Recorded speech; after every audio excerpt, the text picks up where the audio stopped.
Friends, ഇന്ന് എൻ്റെ വീട്ടിലാട്ടുള്ളത്. അപ്പോൾ വൈകിട്ട് കുളിയൊക്കെ കഴിഞ്ഞ് വിളക്കൊക്കെ കൊളുത്തിയിട്ട് നേരെ അടുക്കളയായിട്ടാണ് ചെന്നത്. നമ്മുടെ ചായക്ക് എന്താണെന്ന് നോക്കാൻ വേണ്ടി പോയതായിരുന്നു. അപ്പോൾ ചട്ടി തുറന്ന് നോക്കിയപ്പോൾ നമ്മുടെ ഇടിച്ചക്കയുടെ ചെറിയൊരു മൂത്തിട്ടുണ്ടായിരുന്നു.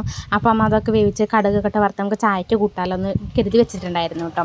പിന്നെ ഒരു പൊറോട്ട ഇരിക്കുന്നുണ്ടായിരുന്നു. അപ്പോൾ ഞാൻ അതുകൊണ്ട് ഒരു കൊത്തു പൊറോട്ട ഉണ്ടാക്കാമെന്ന് കരുതി തട്ടിക്കൂട്ടി ഒരു കൊത്തു പൊറോട്ട ആക്കി എടുത്തിട്ടുണ്ട്. മുട്ടയൊക്കെ കുത്തി വറുത്ത് അതിലേക്ക് ഡെക്കറേഷന് വേണ്ടി കുറച്ച് സബോളയൊക്കെ കുനുകുനാന്ന് അരിഞ്ഞിട്ടിട്ടുണ്ട് കേട്ടോ.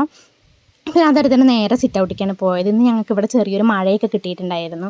അപ്പോൾ നല്ലൊരു കാലാവസ്ഥയായിരുന്നു കേട്ടോ. ചെറിയൊരു തണുപ്പൊക്കെ ഉണ്ടായിരുന്നു. നമ്മുടെ ചൂടിനൊരു ആശ്വാസം. പിന്നെ ആകാശം കാണാൻ നല്ല ഭംഗിയുണ്ടായിരുന്നു.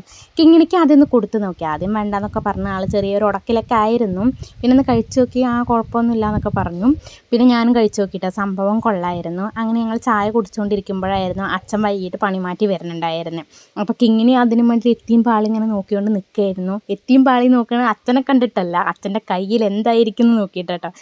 അപ്പോൾ നിങ്ങളുള്ള കുട്ടികൾ ഇങ്ങനെയാണൊക്കെ, ഇങ്ങനെ ഇവിടെ മിക്കവാറും ഇങ്ങനെ തന്നെയാണ്. അപ്പം അച്ഛൻ്റെ കയ്യിൽ പൈനാപ്പിൾ, അതേപോലെ ഒരു കിറ്റിൽ മീനും ആയിരുന്നു. അപ്പോൾ അവൾ ഉദ്ദേശിച്ച സാധനം ഒന്നുമില്ല. അപ്പം തന്നെ മുഖമൊന്ന് മാറിയിട്ടുണ്ടായിരുന്നു. അപ്പോൾ 2 കിറ്റിലും തപ്പി നോക്കുമായിരുന്നു. അത് കൊണ്ടുവന്നില്ല അച്ചിച്ചാന്നൊക്കെ പറഞ്ഞ് പിന്നെ ആൾക്ക് സങ്കടമായിട്ട് തെറ്റിയിട്ടൊക്കെ പോയി. പിന്നെ അച്ഛൻ എന്തൊക്കെയൊക്കെ പറഞ്ഞ് മയക്കിയിട്ട് നമുക്ക് ജ്യൂസ് അടിക്കാമെന്നൊക്കെ പറഞ്ഞിട്ട് ആളെ വിളിച്ച് വരുത്തി. അവസാനം പിന്നെ മീനൊക്കെ മേടിച്ചുകൊണ്ട് പോകുന്നുണ്ടായിരുന്നു കേട്ടോ. അത്രേ കേട്ടോ നമ്മുടെ ഇന്നത്തെ വീഡിയോ. ഇഷ്ടപ്പെട്ടാൽ ലൈക്ക് ചെയ്യണേ.